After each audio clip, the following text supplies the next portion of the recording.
Welcome to Design to Move, a weekly functional movement series reviewing common movement impairment syndromes, muscle imbalances, and injury cycles and how to correct for them. Don't just exercise, but restore optimal movement. Hey everybody, welcome back to another episode of Design to Move. My name is Ryan Maxwell. I'm a movement specialist here with Fluid Health and Fitness. Today we've got Hunter Koenigs. He's our member engagement manager here with the facility.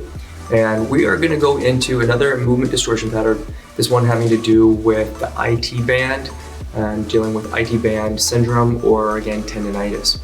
The IT band is basically a strip of fascial tissue that attaches the pelvis to the lower appendages of the body, the tibia and the fibula, and helps to connect the movement of the hip to the lower body. A lot of times when our pelvis is unstable or we don't have the right force couple relationships around our pelvis, spine, or hips, we have a tendency to overuse these muscle groups that attach the IT band to the tibia, and because of which it leads to additional tension or compression, and that creates lots of pain down by the knee and sometimes up by the hip.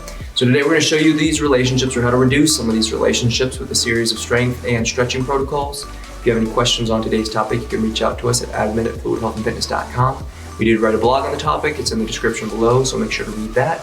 And as you see to the side, we do have a table of contents where we've time-stamped all the segments in order with the condensed version of the video at the bottom. So as you need to use this as a reference, just go ahead and look to those timestamps if you want to repeat one of these sections or the entire thing as a whole. Also, guys, know that we do offer free virtual assessments online. So if you want to reach out to us to get a full body biomechanical screen, you can do that by reaching out to us at admin@fluidhealthandfitness.com. On that, let's get right to our subject. Our first segment is mobility and release. Here's where we show you how to lengthen and extend overactive muscles that distort the mobility of the joints in the body. Today we're going to target the piriformis, which attaches the femur to the sacrum, and we're going to reduce the TFL, the tensor fasciae lata, the muscle that attaches the front of the hip bone down to the IT band. Let's get right to it. The first muscle that we're going to target today is called the TFL, or tensor fasciae lata. This muscle attaches the hip bone down to the fascia lata, or again the IT band, iliotibial tract, down to the tibia over the femoral lateral condyle. Now this helps to create lateral stability of the femur as we walk or take a step forward. Unfortunately, because of lack of strength around the gluteals, and especially the glute median minimus, we don't have the natural stability of our femur that we should when we call upon the TFL too much.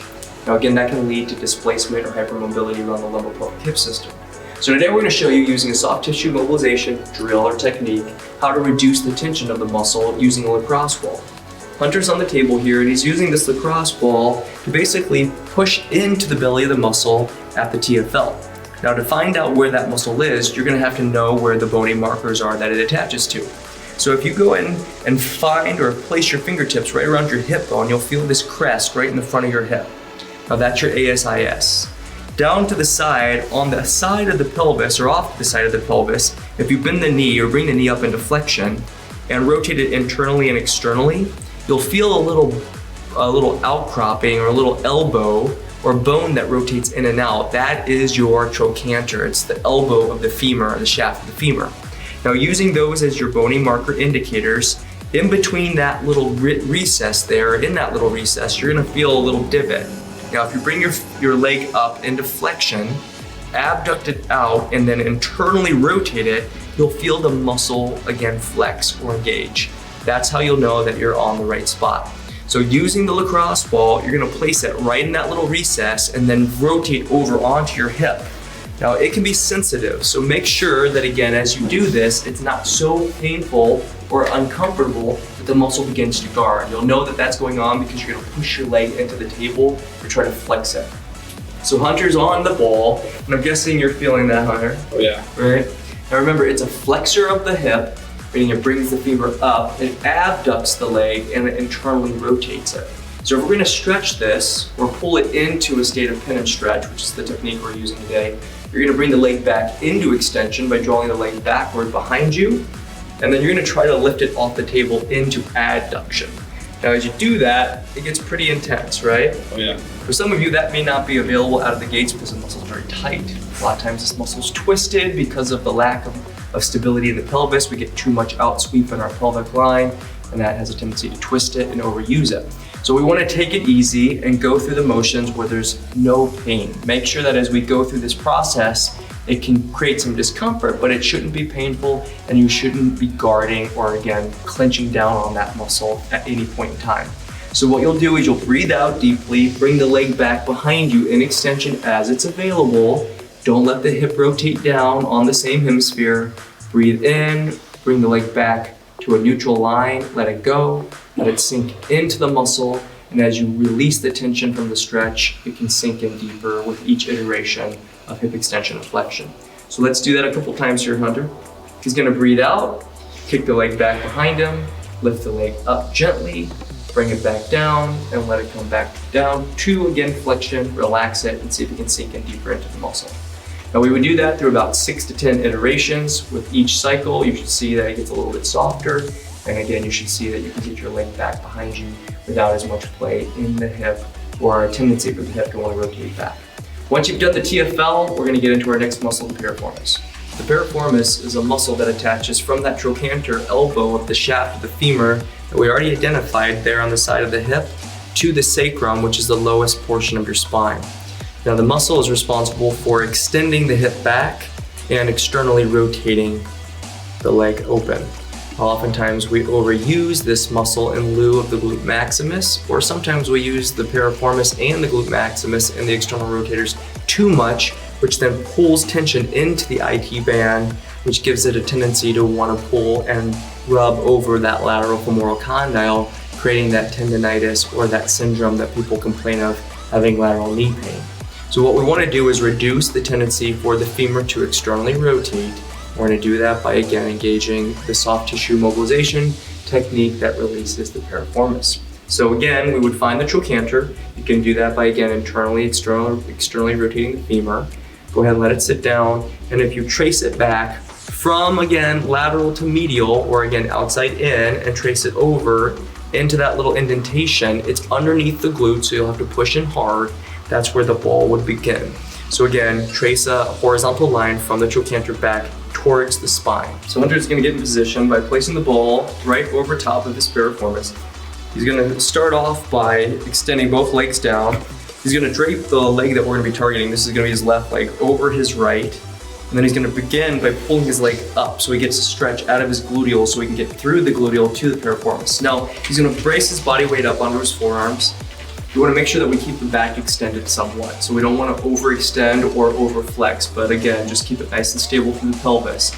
And then he's going to laterally shift his weight over onto that ball. Now again, piriformis is going to be pretty sensitive. It does lay over top of the sciatica nerve, or again, sometimes the sciatica nerve pierces it. So you don't want to be directly on the sciatica nerve either. So if you start feeling tingling down your leg, that's a good indication that you need to move it either medially or laterally so you can get off that nerve, okay? Now again, this is not a pleasant release. This is one of those intense releases that most people either they really love or they really hate, because it does really kind of create a new standard for your hips and how well or how good your hips and your knees feel. So just know again that this might be a little bit intense, and you want to modulate that intensity by reducing the amount of weight that you place on the ball. You can always switch out to another surface area that gives you more surface area, like a foam core ball or again a foam roller, but it will require more abdominal strength to get there. So you're gonna have to play around with this to find out what's appropriate or what works for you. So once the muscle has started to relax and we get that initial passive release, we can start taking it through an active release by bringing that leg up into adduction and flexion, which is the antithesis or the opposite action of what the piriformis does. So again, lateral shift, breathe in, extend the back, rotate the knee up and in, and then relax and let it come down. Now I know personally that Hunter has really tight lateral rotators, so he's trying not to yell right now, and that's good. But again, you will feel this as a pretty intense stretch. So once again, make sure that as you bring in the knee, internally rotate the foot, breathe in, extend through the back, breathe out, let it relax and sink, and see if you can get deeper in with each breath out, okay? So I would go through again about 6 to 10 iterations of this breathing cycle. You'll notice that it starts to elongate, it starts to feel easier and easier to let it get back into that position. And then you can move it to the other side of the body Now again, normally there's one side that's more extended or externally rotated and rotated out than the other. So you'll notice that there's probably going to be more tension on one side. And again, that does normally have a reflection in what area is feeling that, again, additional pressure down at the femur or that IT tendonitis or again, syndrome or pain. So make sure to target that area. You'll notice that the piriformis is probably going to be tight on that area as well. Okay? That brings us to the end of our mobility section. Let's get into our next segment. Our next segment is on activation. Activation basically means you target specific muscles that are traditionally underactive in the body that help to create a functional and efficient movement pattern. For today, we're going to target your glute med, min, and maximus by doing a hip extension in a prone position with internal rotation. Let's get started. The muscles we're going to target here are the glute medius and minimus. These are hip extensor muscles, but also rotate the femur internally. And these are underdeveloped on people who have issues with their IT band. Oftentimes we overuse our lateral rotators like our piriformis and our glute maximus, and we don't have enough strength in our med or min to help to stabilize the femur, and that can lead to, again, distortion in the symmetries that stabilize the knee. And that leads to, again, additional wear and tear on that IT attachment point. So what we're going to do is show you how to engage the med and min by doing a laying prone hip extension with internal rotation. So Hunter's laying down, facing down. He's keeping his chin tucked with his head in line, so he's got cranial flexion. He's tucking his chin down, stabilizing his spine. And we're going to work one leg at a time, so not additional load, so only body weight on this one. We want to make sure that we maintain the stability of the pelvis. He's going to bend the knee to 90 and then internally rotate the femur. Now, before he lifts the knee off the table, he's going to push in gently to the table on his left knee. He's going to pull his left arm back into scaption, and he's going to pull his leg then off the table gently, engaging his glutes and pulling his leg back into extension. Now, what we're going to avoid here is a couple different things. Oftentimes, because the laterals are so tight, as we kick the leg into extension, the knee's going to want to rotate outward. You're going to want to abduct the leg out. Once again, it's going to start to target that abductor muscle, the TFL, start to go and target the external rotators of the piriformis, all of which we're trying to reduce here. We want to stabilize the femur and the knee by extension. So he's going to, again, only extend the leg back up off the table to the capacity for his body to keep the femur from externally rotating or seeing an external rotation or outsweep of the pelvis on the same hemisphere. It's pretty important, okay? So again, he's going to push down into his left knee, brace his body.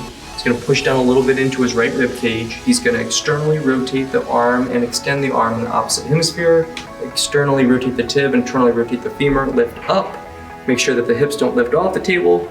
So Hunter's a little overzealous here. We're going to keep it down and then come back down to the table and go back down to a neutral position.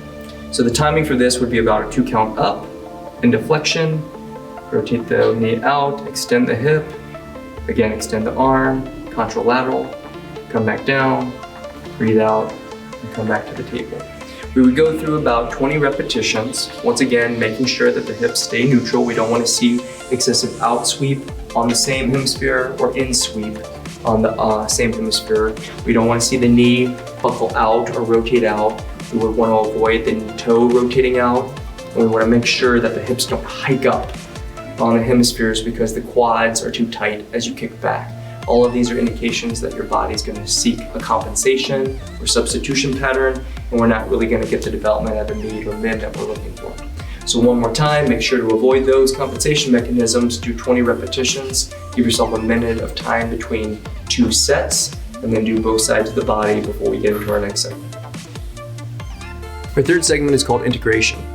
Here's where we show you how to coordinate the use of the muscle groups responsible for stabilizing the body and functional movement. We want to make sure that we learn how to engage or facilitate the right firing or sequence of muscle actions that are appropriate to stabilize our joints as we go through our everyday functional movement, like gait, jogging, or running. We're going to do that in an upright split position with a contralateral arm pull. We'll show you how to do that right now. For integration, we're going to get into a split stance position and really focus on the posterior oblique sling of the body. This is a sequence of muscles that attaches the bottom posterior side on one hemisphere to the upper contralateral side of the body on the opposite hemisphere. So what we're doing is we're engaging the gluteals on the left leg here on Hunter. He's going to be working on extension and lat engagement on the right side. Now, the reason why we're doing this today is basically to teach us how to maintain the outswing of the leg that's behind us as it goes into propulsion during gait before it kicks around and starts to create, again, internal rotation. So if we do have tight lateral rotators, we may have more external rotation than we should, and a varum of the knee leading to extra tension around the IT attachment point at that lateral condyle. When the leg goes from, again, a flexed to extended position, it'll rub more than it should. So we're going to teach you how to go and engage your medials like we just targeted during our activation, while co-contracting the opposite upper body mechanism that helps to attach the trunk down to the pelvis. So to do that, you're going to get into a split stance position. Again, Hunter's going to do this on his left leg and his right arm. He's pulling his heel back on the ground, pulling back into posterior pressure, and he's pushing forward on his right hip. And then he's going to pull the arm back behind him on the right side while he breathes in. Now the goal is not to move through the pelvis excessively or to see too much rotation out on the foot. You would see that as an E version where the toes would rotate out more than they should. He's going to breathe in and pull the arm back, contracting his left glute and his right arm together. Now, he's going to have a tendency to want to lean over his hips, so he's going to try to keep his weight stacked over his pelvis. He's going to give a soft bend in the knees. Again, pulling the heel back on the left, pushing forward on the right side, and again, rotating through his trunk, hoping to stabilize his thorax over his pelvis. Now again, he's kicking in a little too much on that right groin, so I want him to go and keep the knee out a little bit. And again, push back through the heel, pull the arm back, and try to stay up over your hips. Hunter has a propensity towards overusing his hip flexors, so we're going to try to keep that a little bit more stable. Try to keep your hips tucked under just a bit, push through your heel, keep your torso over your pelvis, roll through, and then come back down.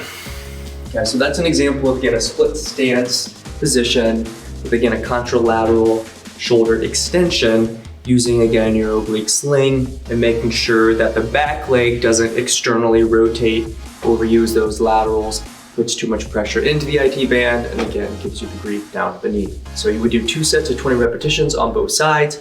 One more time, make sure that the hip stays neutral, make sure that there's not too much external rotation or varus in the front leg on the front of the body. So after you're done with that, we'll get into our next segment. Our last segment is strength. Here's where we show you how to overload certain muscle groups so that they're more actively involved in our movement as well as passively engaged when they stretch. Today we're going to target the medial hamstrings, which are responsible for stabilizing the tibia, so we don't have to rely on the IT band as much. Let's get right to it. Last exercise is going to be medial hamstring curls from a prone position. You'll see here Hunter's laying on his stomach. He's going to have his arms back behind him. We're going to try to get into a neutral alignment. Palms are going to be facing down towards the floor. His head's going to be tucked down. He's going to go into cranial flexion, again, creating as much of a neutral alignment as he possibly can. We're going to be doing one leg at a time. And again, the goal here is to target the medial hamstrings. The hamstrings on the inside of the leg that actually come around and attach to the front of the tibia that help to offset the lateral torsion or rotation that we get from having an unstable foot that can lead to, again, additional torque coming down from the IT band and the gluteals and the TFL as they try to compensate for that additional pressure at the tibia. So by going in and strengthening these muscles that we're going to target right now, it's going to help to reduce that pressure relationship from the lower extremity up. So to do that, you're going to lay on the ground. You're going to kick your leg into external rotation, and not the femur, but the tib. So rotate that leg back in for me, Hunter. He's going to rotate the ankle out without rotating through the femur. And then he's going to bend the knee, rotate the toe in, and come into knee flexion without seeing the hip lift up off the table or the opposite hip start to rotate away. So again, both of his hip bones need to be in line with the table, parallel to the table, perpendicular to his spine, so he's not going to bend so far through the knee that he starts to distort at the pelvis. He'll rotate the toe out externally at the bottom, go into internal rotation, inversion of the ankle, and then bend through the knee until he starts to feel his hip want to lift off the table. If his quads are too tight, or again, his IT or TFL are too tight, he might have a tendency to want to rotate away Or if his groin muscles are too tight, you might see it as, again, a rotation on the opposite hemisphere coming off the table with the opposite pelvis. So we're gonna make sure that we reduce all of that and only isolate the range of motion that can keep his hips stable. So again, he's gonna rotate the toe in, bend through the knee, keep the toe in, rotate until he starts to feel his hips come up off the table, and then slowly come down. What we wanna do is, again, engage those internal rotators, get that ankle in nice and tight, tibia internal, bend up, and try to get up to 90 degrees with, again, no displacement in the pelvis. If you notice that you can do that without, again, any hypermobility through the sacrum, through the small of the lower back, then you can start to add weight by adding maybe a band, again, pulling away and down. You can do a little 2-inch or a 2-pound, 3-pound resistance band, but no more than that. And again, the goal being not to see the hip rotate out externally or the pelvis rolling open out sweep on the same hemisphere, or again, seeing the whole hip hike up into extension. So if you see that, make sure to reduce the load, more time, and range of motion. That brings us to the end. Remember, you're gonna do 2 sets of 20 repetitions, a nice slow controlled flex and a nice slow controlled open. Get through it, it's gonna take about 2 minutes per set. You do both sides of the body, and that brings you to the end of your strength set. Thank you for joining us today. We hope you got something from this video tutorial. Today we went into IT band tendonitis or syndrome. Remember, the IT band is a strip of fascia or connective tissue that attaches our pelvis by way of our TFL and our gluteals down to our lower portion of our leg, the tibia. It allows us to connect the hip to the lower leg. And oftentimes when the muscles are imbalanced around the pelvis, like the TFL and the piriformis that we reduced today, we don't engage the muscles responsible for their appropriate engagement or facilitation of that action between the pelvis to the tibia through the IT band. Hopefully today we were able to give you guys a couple of pointers, and you'll be able to use this in your everyday exercise protocols to help restore the function of the knee and the hips, and by extension, the whole integrity of the body. Remember, if you have questions on today's topic, we welcome any kind of question or outreach at admin@fluidhealthandfitness.com. We do offer free virtual assessments online, so make sure to reach out to us through that same email. And we did write a blog on the topic, and that's in the description below, so make sure to check it out and subscribe to our channel if you like what you're hearing today. Thanks again for joining us, and as always, your body's designed to move, so stay in motion. We'll see you next week for another episode of Design to Move.